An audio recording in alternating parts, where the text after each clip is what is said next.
Hello everyone, and welcome to some Fate Grand Order. Sorry for no videos the last few days. Yeah, I don't really have an excuse. I just haven't really been feeling up to it, but whatever. Anyways, let's check out this event that has 2 days left. It was only a week-long event, so hopefully the story shouldn't be too terribly long.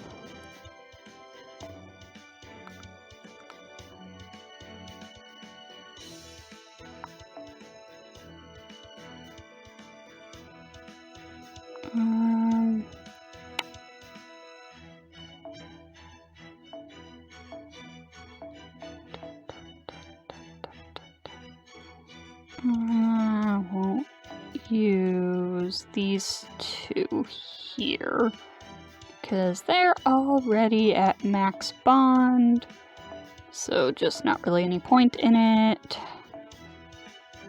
Right after I said I wouldn't use them.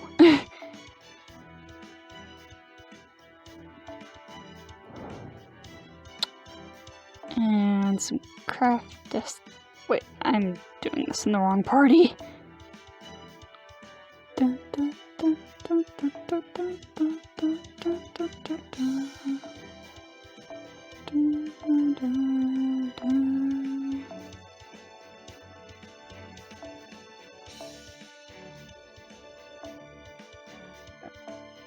And craft essences.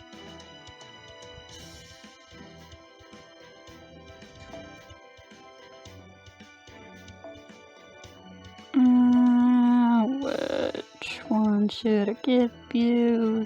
That one, sure, why not? Sure.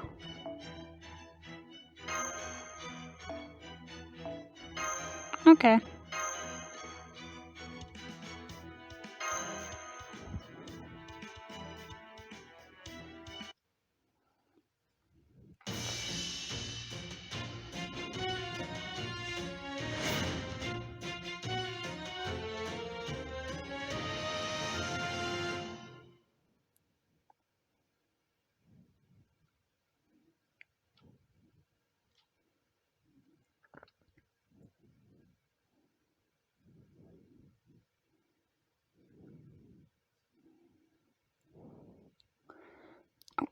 Let's take that off auto real quick. Everyone has regrets. If it only could be like this, if only I'd done that. Nobody makes it through life without having such thoughts at least once. Given that failure is an inevitable part of life, there's no sense dwelling on it. But of course, dwell we do, don't we? Yours truly is no exception. So for today, I would like to spin you a story of regret. It's all well and good to have regrets. But if you try to rid yourself of them, there will be hell to pay like you cannot even begin to fathom. That's the sort of comical fable I have in mind for us today. This does bring back memories, doesn't it, Master? That's right, it's me, James Moriarty, everyone's favorite old man from an alternate dimension. Huh? You want me to take this more seriously? Alright, if you insist. My name is James Moriarty. I am also known variously as the Napoleon of Crime and the Old Spider. And now, I am your servant. So, now that that's out of the way, you are officially invited on a fun little pleasure trip. Don't worry, the risk of losing your life is almost completely negligible. It's the almost that worries me. Just sit back, relax, and enjoy this stroll down Regret Lane.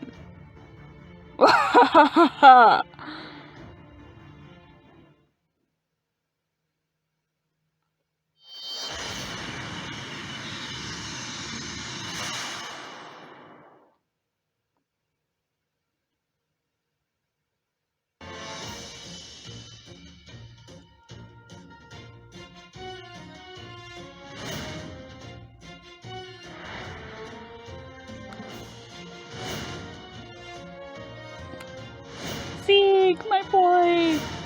This is a pretty interesting little cinematic thing they got going on here.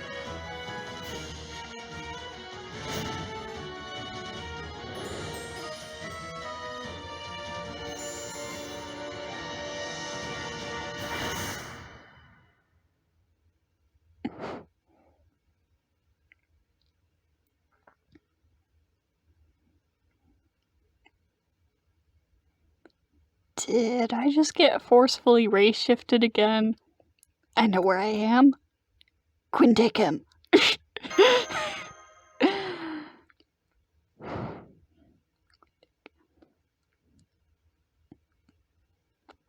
What is this place? Good morning! Not so loud! Oh, I do beg your pardon. Hello and good day. I'm glad to see you in good health, Cursor. I can see, though, that you are wondering where you are. I'll come right to the point then. We are lost in this race shift, you and I. We have no way to ask for help, nor any means to receive it. That is to say, we are now on a stealth mission, and all weapons and equipment must be procured on site. Where have I heard this before? Indeed, we now face the same harsh circumstances as an MI6 covert operative. I've heard of wholesale delegation, but this is ridiculous. But worry not, Master. I know this world, and I recognize the time period in which we find ourselves. In fact, I believe that is why I am the one who is here with you. So, we're here because of you, Professor? I'm not calling him Grandpa. Well, I suppose you could say that. Alright, allow me to explain. We are currently in a mansion found in a certain European city. It is the late 19th century, though without a newspaper, I cannot be certain of the date. Our cover story is that you and I are bartenders employed at this mansion. Are you with me so far? That explains these outfits. And may I say, they suit us rather well. Now then, here is the problem we face. On second thought, perhaps it would be better if you see for yourself. Let's leave the bar for the moment and take a stroll around the mansion itself. Oh, and as a rule of thumb, I would strongly advise you keep your voice low and not speak to anyone. At least, for now.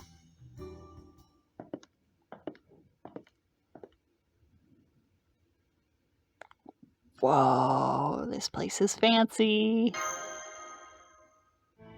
Yes, this mansion's owner is something of a local legend. He effectively runs this entire city. And just look around. He must be at the center of any number of deplorably immoral and, dare I say, criminal acts to afford such luxury. Okay, so it's you. It's you. Who's this?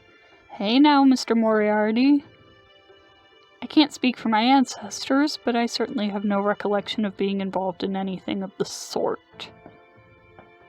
Oh, my boy! This is the mansion's owner? Sieg? Forgive me, I was just having a bit of fun. Don't you dare accuse my boy. Cursor, this is our employer, Sieg. Nice to meet you, Cursor. I'm afraid you won't have much time to get your feet wet. Things are about to get very busy around here. Make sure that you treat all of our guests with the respect they deserve. Okay, so is this like a Kogetsukan situation? Or like Shimosa? Whatever you do, do not speak to them as though you were on friendly or familiar terms. As long as you remember that, you're free to handle your responsibilities however you see fit. Oh, and Mr. Moriarty, I'm counting on you to take care of that matter we discussed earlier. And now you have met our employer. What's Sieg doing here? That will become clear once you see the guests we are about to meet. I assume it's the other people who were in the opening thing? At peril of sounding like a broken record, do try to contain your surprise.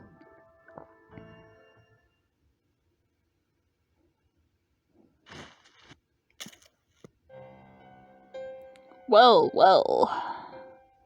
I'm surprised to see a thug like you here, seeing how the only thing you're good for is guzzling down cheap booze. It breaks my heart to see Lord Sieg disgrace himself with his poor choice of company. Ha! I'm sorry, did you say something, old-timer? I could barely hear you over the sound of your bones creaking. If there's anyone who doesn't deserve to be at this mansion, it's the worthless fossil who can't even set foot on a damn boat. Whoa, whoa, easy there, fellas. Sieg invited us all here, remember? So who cares about disgrace or worth? The important thing is, we all have the same qualifications to be here. Besides, none of us is ready now. Hell, they haven't even gotten here yet, right? And here comes the hyena. Ooh, hyena, huh? I like that. They're the ones who always come out on top, seeing how they thrive off dead meat. That probably sounded awful on the mic, I'm sorry. Well, no matter. We still have some time until the auction. If I were you, Yanqing and Izo, I'd think long and hard about what I want to do with my life between now and the auction starting. Right on. Thanks for the tip.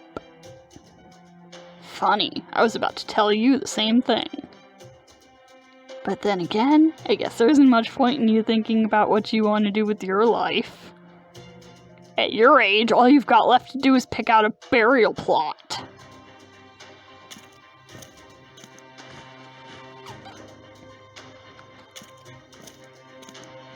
What the fuck is going on here?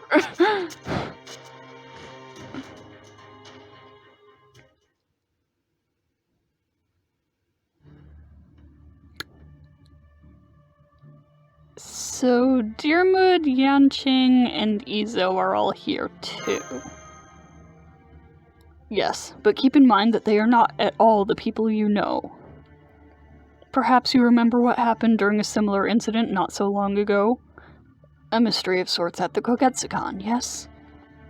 I didn't read the Kogetsukan story because of the bullshit they tried to pull with Mordred, so... But yeah, I am vaguely aware of the whole situation. Back then, I believe your brain substituted figures you were familiar with for those whom you had never met, so as to avoid overwhelming it with new visual information. AKA, the artist didn't want to draw new characters. This time, the new figures may share their names with the ones you know, but in all other respects, it is the same phenomenon at work. What do they look like to you then, Moriarty? Yes. Unfortunately, they appear to be the same servants to me as well. But there are some extenuating circumstances that give me a bit more insight into their true identities. Simply put, these three, gentlemen are gang leaders. Why did they pick Dearmood for the third one? Like, Izo and Yanqing I understand, but why Dearmood? Dearmood may... Thank you! Dearmood may not look the part, but I trust you can sort of see it with the other two, no? Yeah. Well, yeah, pretty much. As for Dearmood, I imagine he was chosen because his looks and attributes are similar to those of the man he's standing in for. After all, his dapper looks may have apparently made him quite the talk of the town as of late. And they don't get along very well, do they? Indeed not.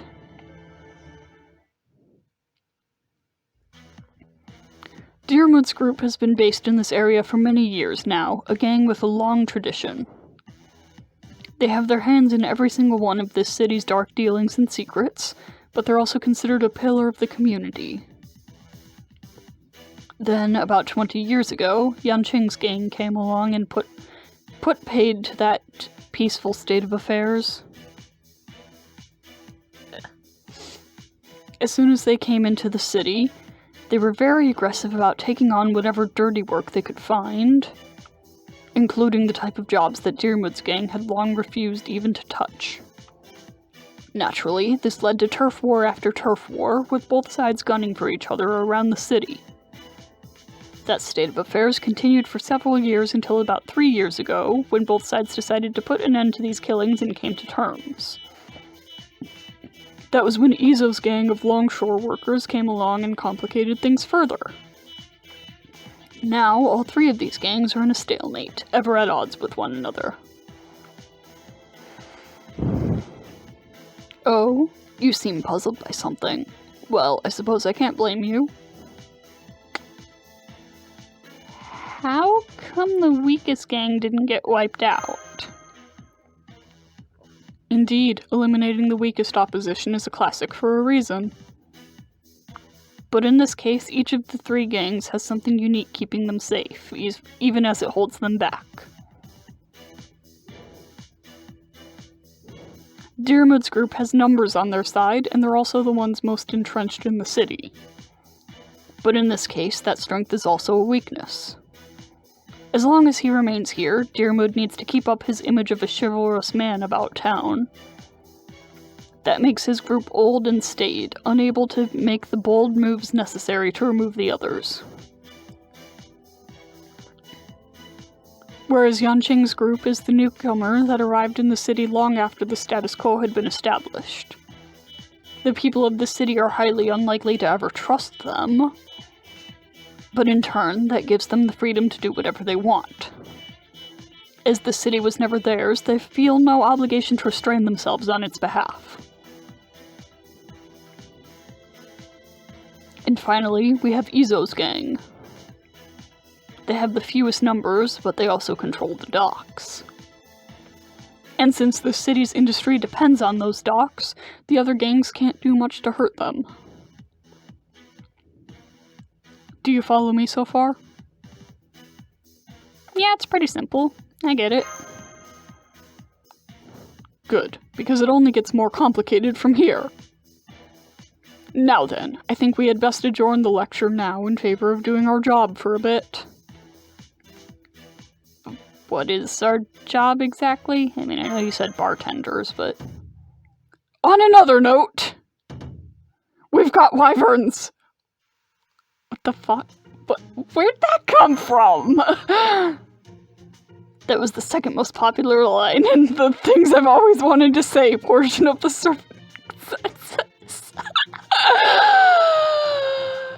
Oh, man. Oh, early FGL writing. Da Vinci put it together herself. In a strange twist of fate, it seems there are wyverns running, or rather flying, around in this time period. The little devils apparently like to sneak into this mansion, so Segan trusted us with keeping them out. That is really strange, you know. Well, I do have an inkling or two as to how the state of affairs came to be, but for the moment, I think we had best focus on the wyverns at hand. Alright, Master, I'm counting on you for backup.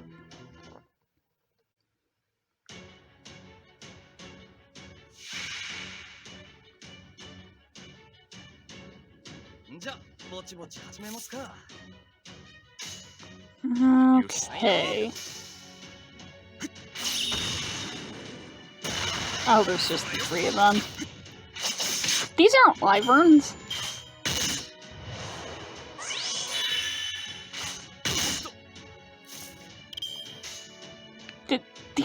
These aren't wyverns, what?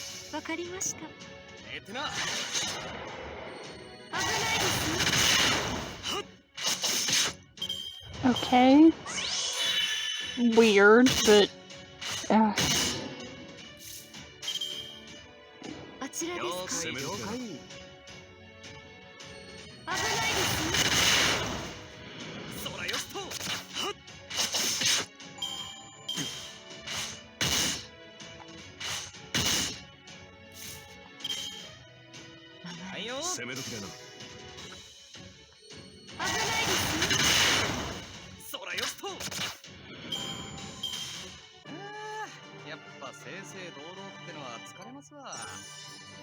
Oh, nice.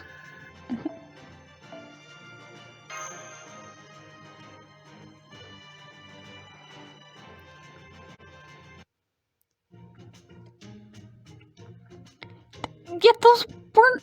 How were those wyverns? Those weren't wyverns! Indeed, it seems matters are even stranger than I expected. Regardless, it does seem the part about them invading this mansion was true. And it would certainly make things worse to have demonic beasts causing trouble now, while the gangs were already at odds with one another. Good grief. All this, and it still hasn't even begun! What hasn't begun? They mentioned an auction, so I assume.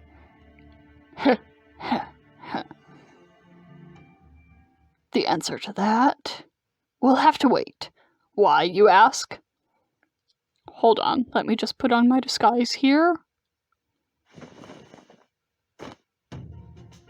Hello? Because the time is not yet right.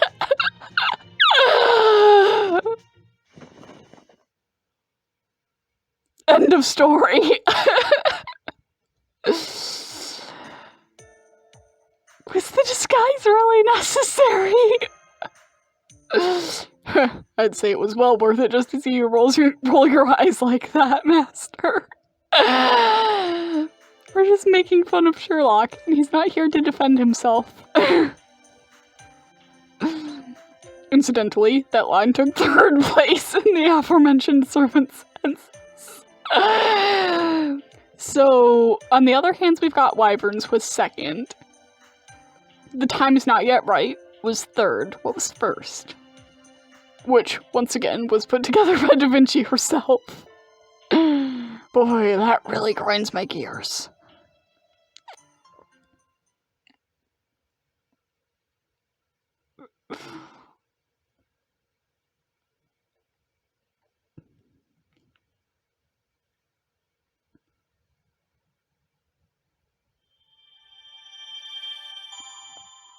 I'm so curious, what's the first most popular line that people want to say? Okay.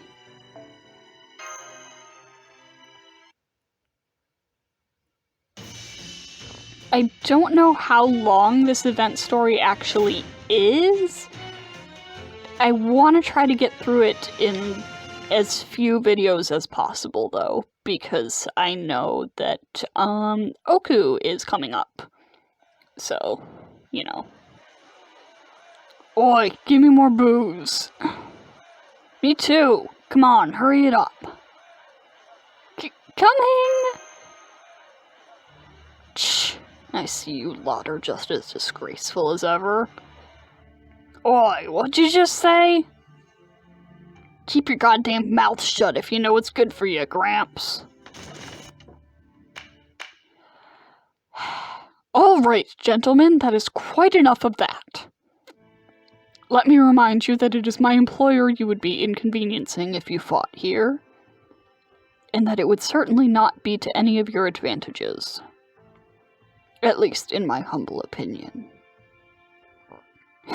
Fine, whatever. You got a lot of nerve talking to me like that, bartender. The voices I'm doing for these guys are all over the place. Just goes to show how nobody respects you lot.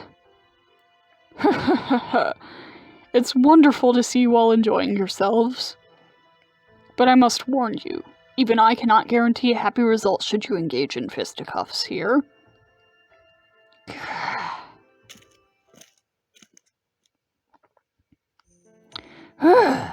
Alcohol really is dangerous stuff, isn't it? Perhaps we should simply close the bar down. Or at least ban them from the premises. Good thinking. In fact, I was just about to ask you to do that myself. Even guys like that should be able to control themselves as long as they stay away from alcohol. So from now on, I'd like you to limit the bar to myself, the different organizations' leaders, and the men who will be showing up soon. You got it, boss. Understood. Good. I'll leave this in your capable hands, then. So, this is really happening tomorrow? I take it you're reluctant to part with it? Of course I am. That relic has been passed down within my family in secret for 1,000 years. I never dreamed that I would ever let it go. But now that it's come out that it is in my possession, it could put the whole city at risk. So before word spreads too far, I plan to sell it to the highest bidder, and invest the money in helping the city prosper. That's quite magnanimous of you, sir. I promise you my cohort and I will do everything in our power to help you see this through. Thank you. I feel better knowing you're here. Alright, see you later. That was quite the little ordeal. Is something wrong, Master? What was that about a relic? All will be clear tomorrow, you'll see. Now, what say we pick up our lecture from where we left off yesterday? I trust you recall the 3 organizations' different characteristics now. All 3 are in very different positions. Quite right.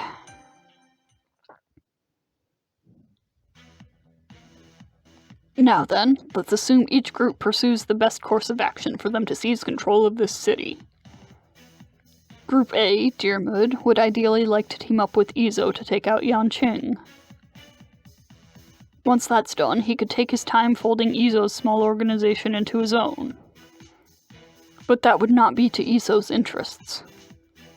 While he may be able to get rid of Yanqing that way, it would leave him helpless against Dearmood. And that, of course, would all but assure his defeat. As such, Izo can never team up with Dearmood. So then, you might think Izo could just team up with Yanqing to take out Dearmood, but there, too, you would be wrong. After all, they too are now an inextricable part of the city. Then, what if Group A, Dearmood, teams up with Group B, Yanqing, to take out Group C, Izo, first? Yes, such a team-up would let them take out Izo easily, but also lead to its own rather messy set of problems. Without enough people working the docks, the city's economy would all but grind to a halt. More than that, neither group truly needs to team up with the other to take Izo down. Both A and B would merely hope that their partner ends up bearing the lion's share of the losses in the battle to destroy C.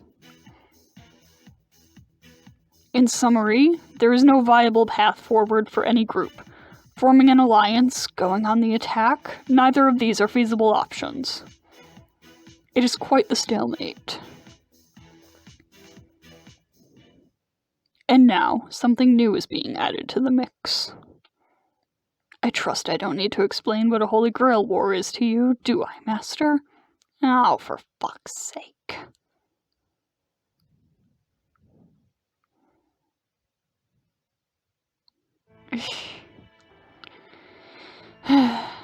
It's almost time.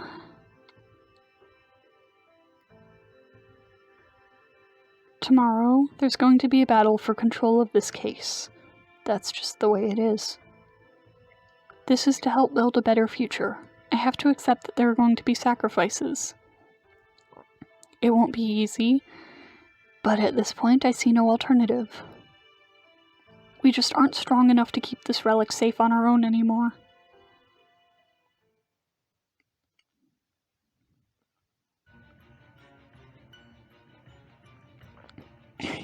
Just keep cool for now. It all comes down to what happens next. We're the ones who will be taking control of this city. We're not going to let these damned outsiders have so much as a scrap. As soon as the ritual is over, we're going to kill every last one of them.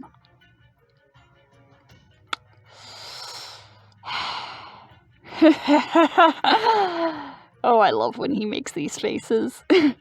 I can hear that stuck-up old man yapping away. So much for that chivalrous routine he likes to put on. If he's gonna shake his cane at us for being outsiders after we've been here for 20 years, we'll just spend 200 years working our way in until we're a goddamn institution.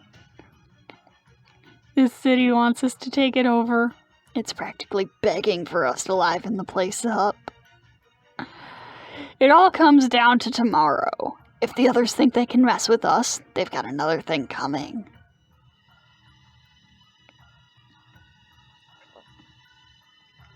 We live by the sea, and we'll die by the sea.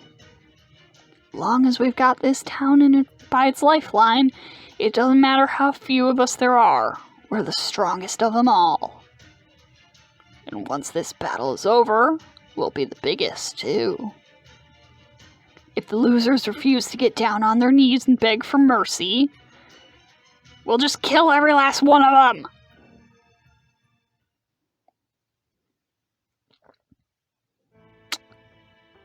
Did you say a Holy Grail war?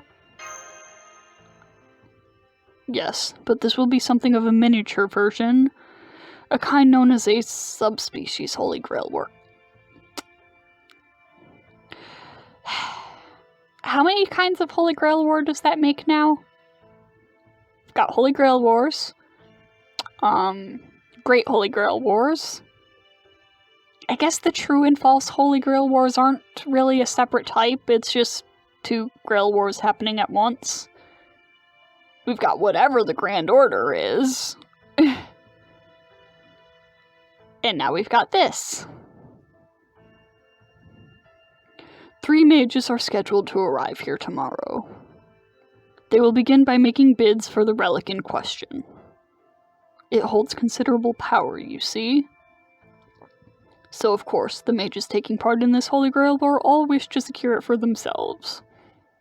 But the real problem is that each of the 3 warring gangs has backed a different mage.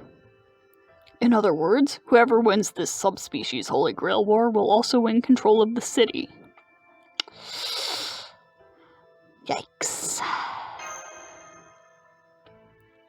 Yikes indeed. Suffice to say, our role here is to keep them all in check so as to minimize damage to the city. Or so I gather. Okay, but how do we go about doing that? Good question. We can't count on backup from Chaldea, and you and I have limited options at best. But I can tell from the expression on your face that we must find a way, no matter what. Very well, but there's little we can do now. At this point, it all comes down to tomorrow. So tomorrow, let's begin by seeing what course of action each group chooses to pursue.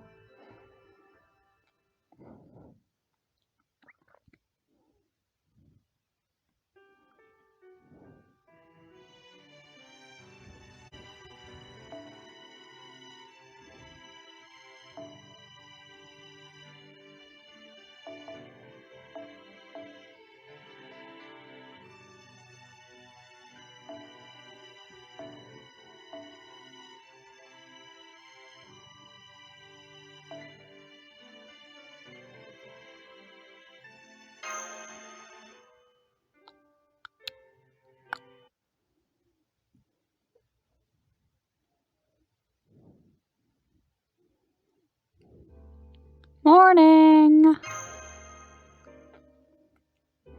Good morning, Master. Tell me, have you ever considered running a bar or a cafe once you've retired from mastering? I bet you would enjoy it quite a bit if you partnered up with the young Miss Kyrie Light. Running a cafe with MASH, huh?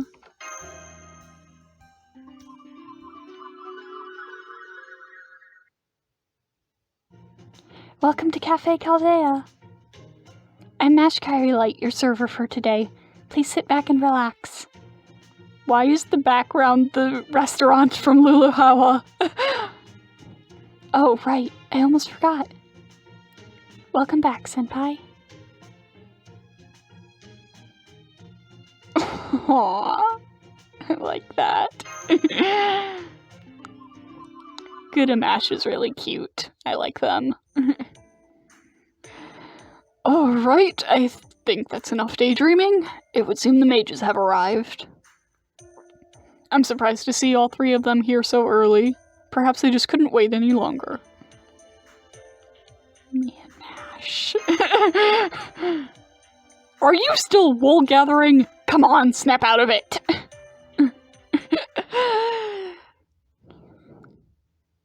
Good day, everyone. Welcome to my home. Nice location. I'd love to requisition this place, land and all. I see you like to waste your time dwelling on trivialities, even when you're about to do battle. I don't remember what the voice I did for Lanling was. God, what does Vlad sound like? I don't remember. Go ahead and think about whatever you like. In the end, such thoughts are mere delusions. In a few days, you can waste your time grieving for the treasure you failed to claim.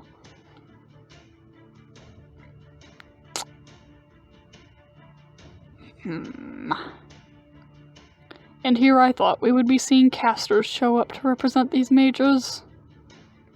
I suppose we can take this as a sign that each of these mages is really quite battle-hungry.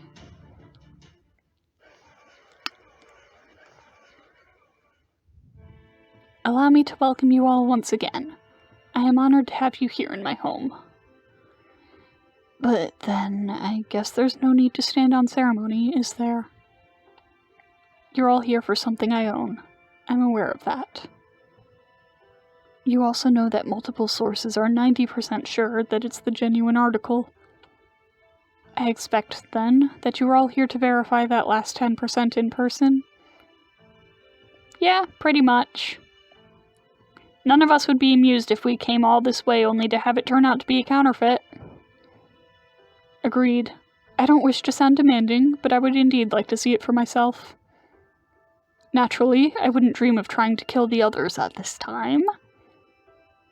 And neither would you, Count Vlad, correct? Of course not. No true mage would be so foolish as to throw away their honor here. That would be an act of beasts, not men. I would never do anything to disturb this peace while the item's owner shows us such hospitality. Thank you. Alright then, you may go and see it for yourselves. This is the relic that has been passed down in my family for generations. The linden leaf that stuck to the back of a heroic dragon slayer. Oh shit.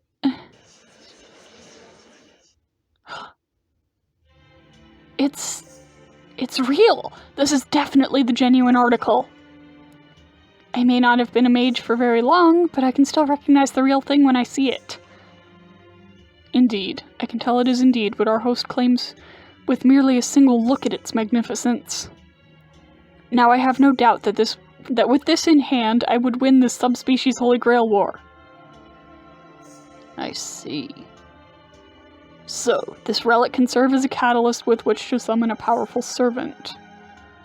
Given that most such artifacts, such as the snakeskin to summon the King of Heroes, and the Gordian Knot to summon the King of Conquerors, have fallen into the Association's hands, this could well be the last of its kind in the entire world. For a relic like this, I would gladly take part in a Holy Grail war. I'm glad to see you all understand.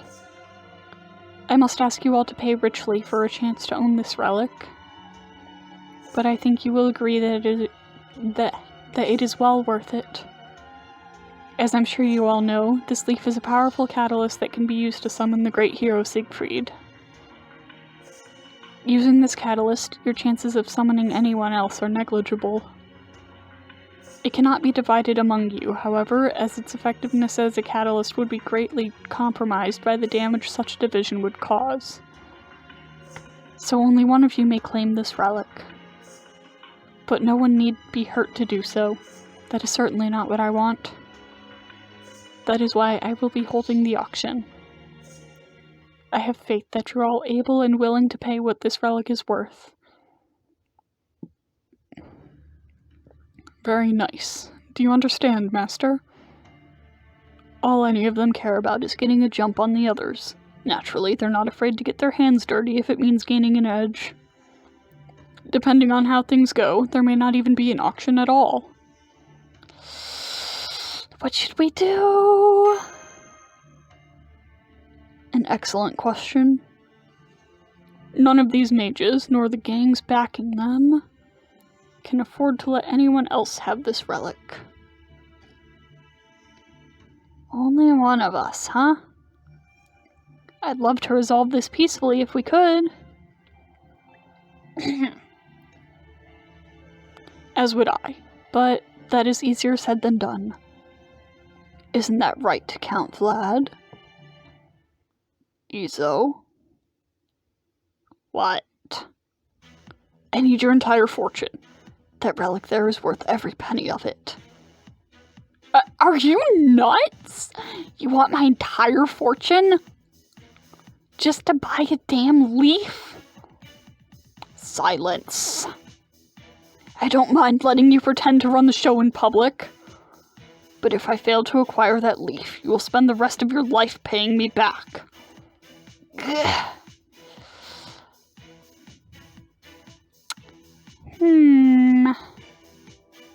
Looks like I've got a real shot at this.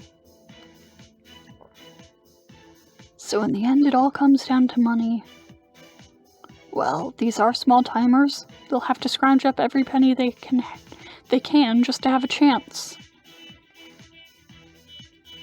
Normally, a catalyst of this quality would be forever beyond our reach. Only those ranked Pride or higher would even get to see it. But since the only other mages here have loose ties to the association, that opens up a wealth of options. I'll be holding the auction tomorrow. The only ones who will be allowed to bid are Alexander, Prince of Lanling, and Vlad III. No exceptions. Even if any other mages should catch wind of this auction and enter a bid higher than one of yours, we have no plans to alter the arrangement. Perfect! Alright, that's all for today. Please feel free to relax and enjoy yourselves until tomorrow. Of course, you are also free to take this time to put together as much money as you can if you wish.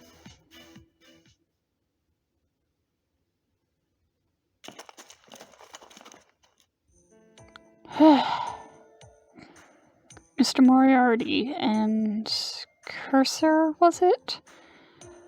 Tomorrow is when your work really begins. I'm counting on you. Understood.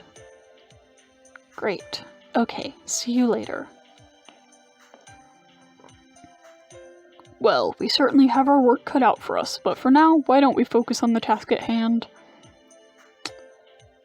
Komodo dragon control?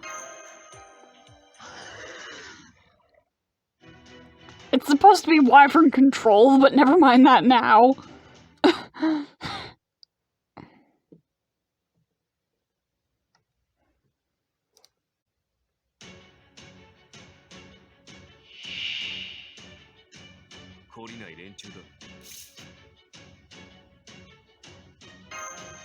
Oh yeah, that's right. I never really used Moriarty, so I never remember exactly how his skills work.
And that's that.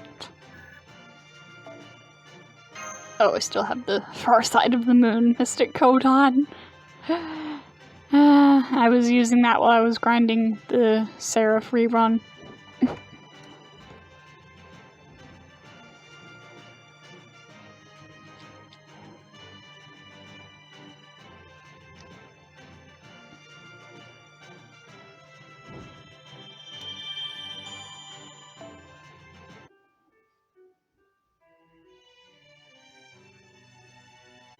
Alright, let's do one more section for this episode.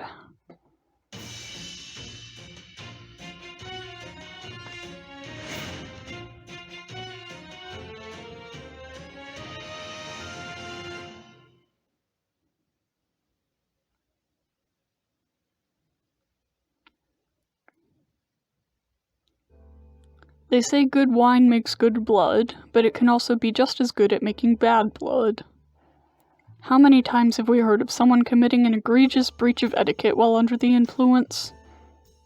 I've heard mages have a way of neutralizing alcohol's effects, but I expect that only applies to the dangers of extreme overconsumption. Once they are intoxicated, they are surely just as likely to loosen their lips as anyone else. Especially when speaking to ordinary bartenders like us. So, why don't we start by bringing Alexander in here and seeing what we can learn from him? Though I would like to ask that you do the talking if you don't mind. I'll stick to the occasional interjection. Why's that? Well, my young friend, once you reach a certain age, it becomes extremely difficult not to always appear shady, particularly in younger company. Yeah, that's fair.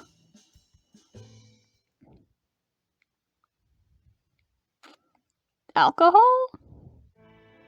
I'm not sure I understand. You want me to have a drink now, under these circumstances? Well, okay. They have a saying for this in China. You can't catch a tiger cub without going into a tiger's den. In other words, nothing ventured, nothing gained. Those other two have been mages a lot longer than me. So if I want to get ahead, I've just got to leap in without fear. Besides, I'm sure you two have some useful info of your own.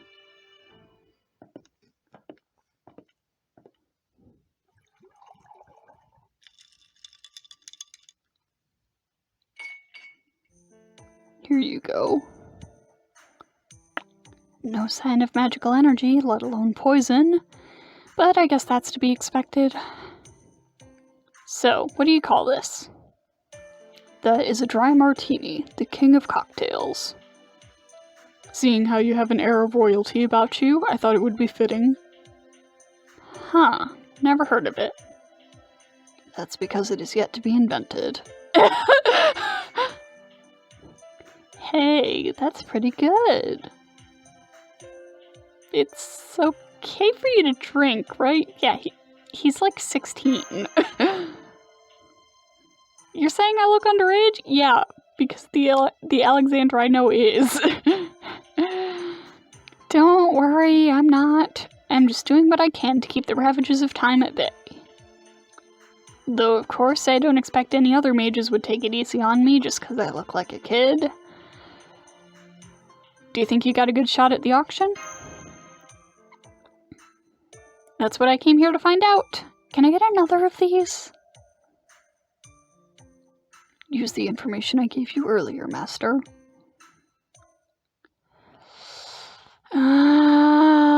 Which one? Which one? Well, Yanqing's organization is... Now I see. So all three groups are dancing on a razor's edge. Well, damn, now what do I do? I originally contacted Dearwood's group because I heard they were the biggest player here. But if they're that closely tied to the city, that's really gonna hold me back. Not to mention that between the three of us mages, my family's got the shortest history. Is there a problem with that? Mages are all about passing power down through generations. My family's only been at it for 300 years. But those two have families that go back 500 and 700 years. That said, my magecraft is pretty well suited to combat, so that could tip the scales in my favor. Well suited to combat.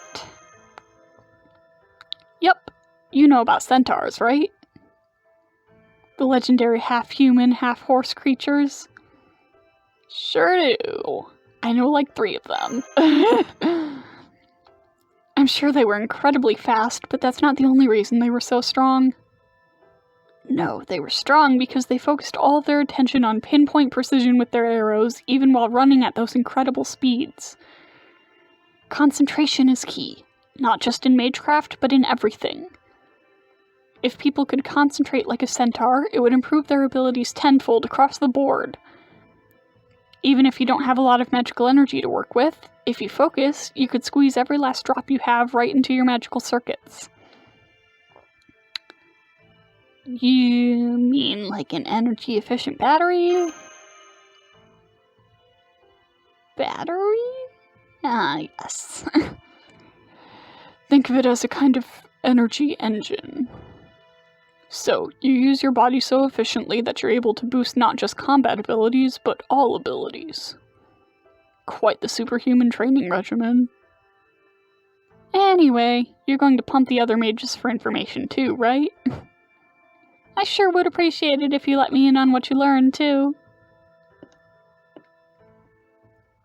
A mage who tries his hardest to compensate for being the weakest.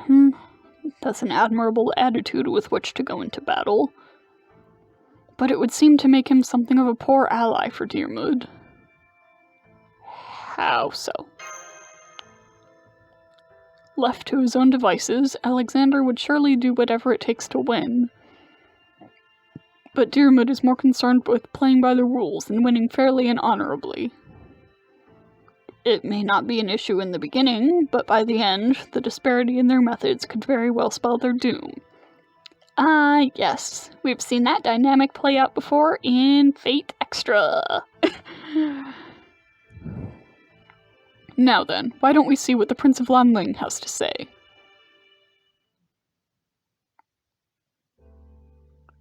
Alcohol, huh? I see nothing to fear. I would have no trouble breaking alcohol down with one hand tied behind my back, after all. I am happy to drink this if it will help me acquire information. Coming right up, sir.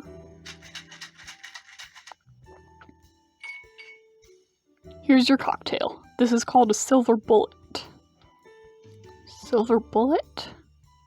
Indeed, that is what you use when slaying monsters, is it not? So it's a good luck charm, is it? Well, I suppose I'll need all the help I can get. Alexandra I can handle, but Vlad is a formidable opponent. What if you and Alexander teamed up? That's a good idea. And I'm sure Alexander would also prefer to go up against me rather than Vlad. But I don't think Yanqing would go for that. Then again, I suppose if I want to know, I'll have to ask. And he does need to understand that Vlad III is our greatest threat.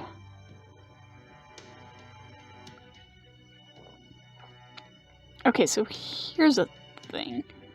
Lanling and Yanqing are both Chinese. Alex and Saber Dearwood are both excuse me, are both alts of Fate Zero characters. There's no connection whatsoever between Vlad and Izo. None.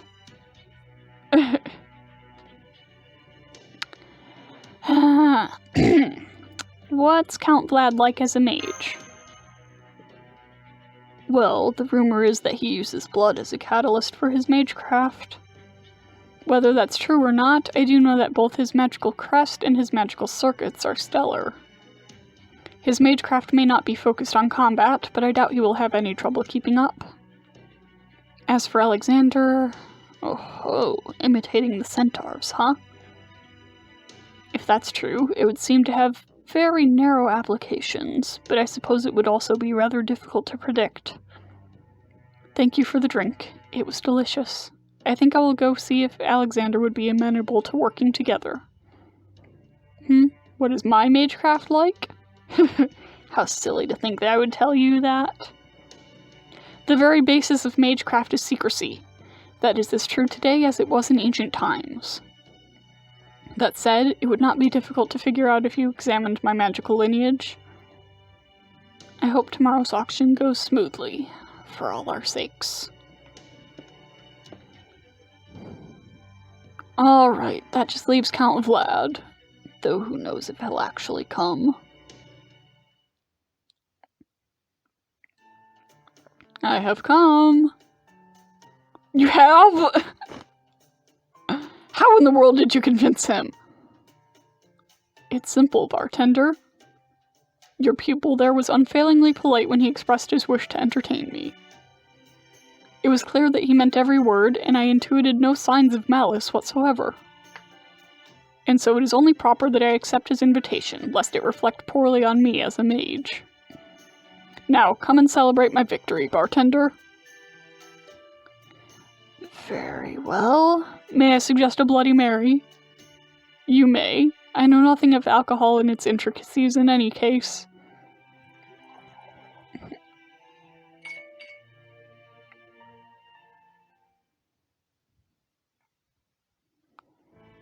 I see. So that bastard, Prince of Lanling, told you about my magecraft, did he? Even if he did avoid going into detail, I can't say I enjoy having someone else share my secrets. Not to mention, it seems a tad unfair that he insists on keeping his own magecraft a secret. So go ahead and tell Alexander this. Prince of Lanling's magecraft is based on beauty. He uses curses to entrance his targets and bring about their downfall. However, while that may work on ordinary men, it will have no effect on me. If anything, it is Alexander who may hope to stand against me. All that remains is to see how much money Izo is able and willing to pony up, but these men are no fools. They are willing to make great sacrifices if it means gaining control of this city. I still don't know much about alcohol, but I do like this brilliant red color.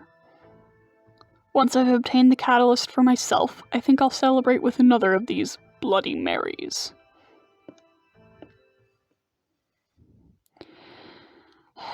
Well, he was certainly the most imposing, wasn't he? Though he also seems not so much guarded as oblivious. Yeah, I'll go with oblivious. Alright, now that we've got more information to work with, let's see if we can't make some sense of it.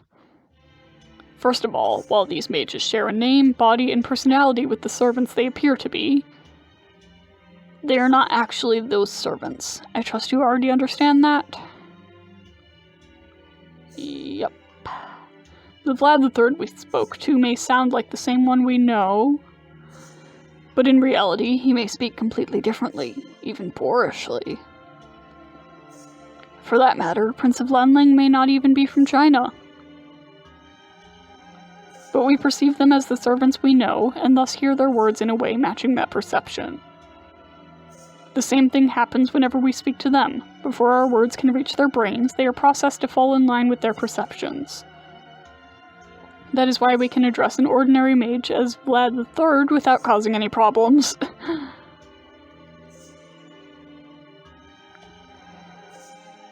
It's not that confusing, but sure, this is getting confusing. If you think that's confusing, wait till you hear this next part. Since each of the 3 gangs are working with one of the mages, you might think that there are only 3 factions at play here. But in actuality, there are 6. Each faction is trying to obtain power and treasure to realize their own ambitions. And we are gonna swoop in at the end and take it all for ourselves? My, you are just a cunning devil after my own heart, Master, but no. As for our exact plan of action, I think that can wait until tomorrow. If I've read the situation correctly, something will happen at the auction. For the time being, we had best take the opportunity to rest while we can to prepare for tomorrow. Well, good night.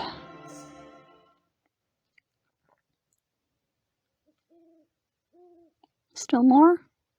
Yep. I can't sleep.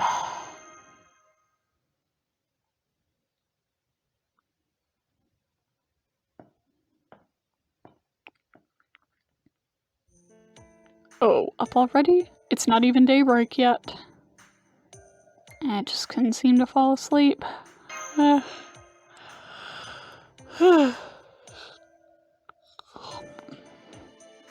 Went to do a fake yawn and it turned into a real yawn. I see. In that case, perhaps it would help if I told you a story from my own admittedly checkered past. This feels a little weird, but sure. In truth, much of my life was actually quite dull.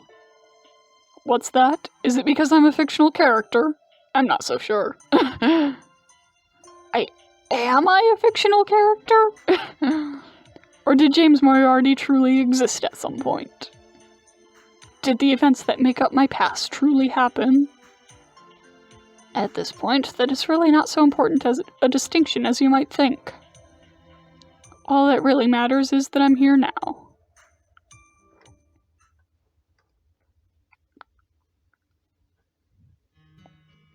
My childhood memories are all rather hazy. There is only one thing that I remember from them: equations. Yeah, this is gonna be long, isn't it? My throat's starting to hurt. I remember their cleanliness, the beauty inherent in their structure, how gentle they could be, and how terrifying. It is thanks to equations that one can determine precisely where a ball will land once thrown. I think, back when I was just a boy, I would often ponder why no one else seemed to realize their appeal. Once I had reached what most would consider an adult age, I wrote a book. The Dynamics of an Asteroid. But it never saw the light of day, thanks to the mathematicians who saw it buried before it took off. But honestly, I can't say I was surprised. I knew all too well how petty and guarded people could be. All the more so once they realized the terrifying implications of my book. Still, despite my lack of surprise, I was at a loss as to how to respond. How, then, was I to verify the equation therein? I remember cocking my head and thinking to myself, now what am I going to do?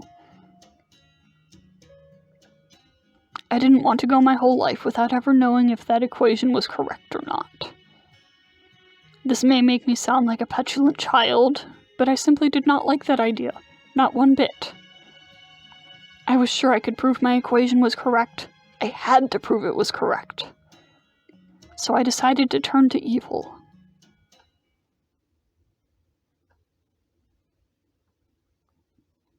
Why? I suppose I cannot possibly expect you to understand that part, no?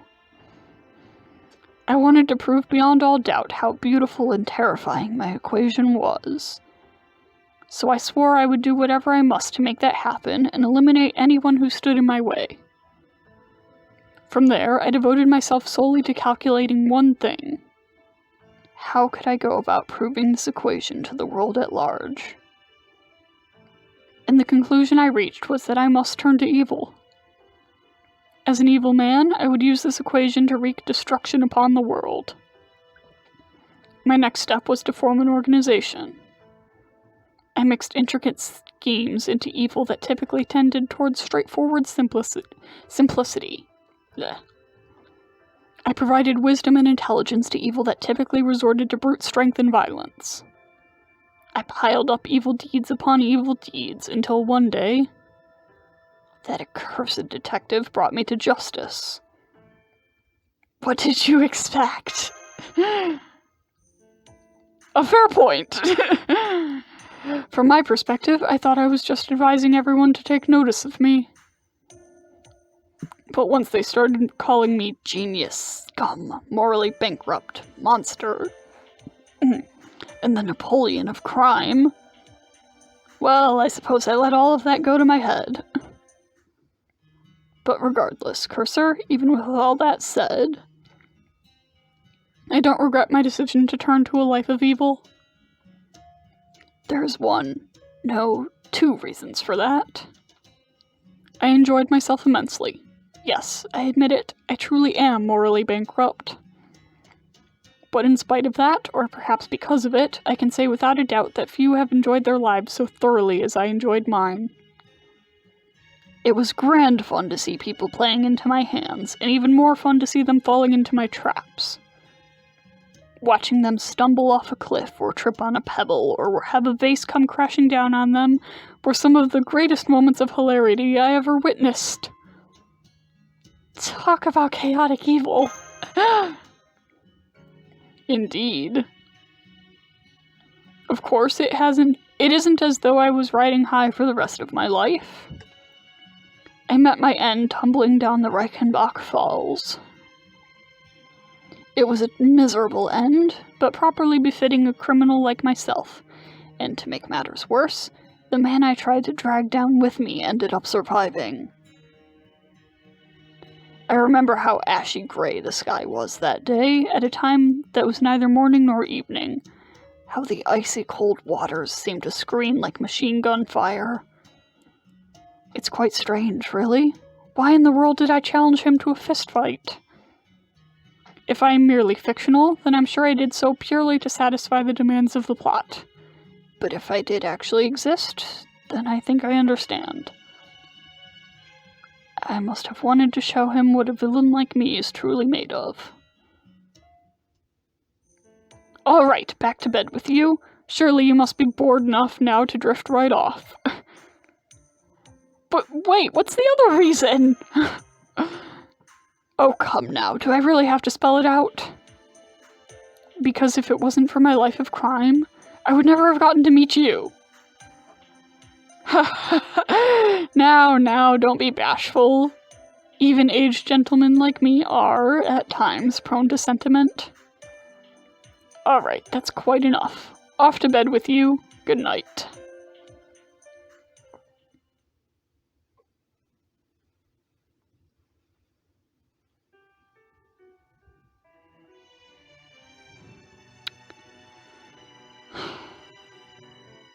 Alright, I think that's gonna be enough for this episode.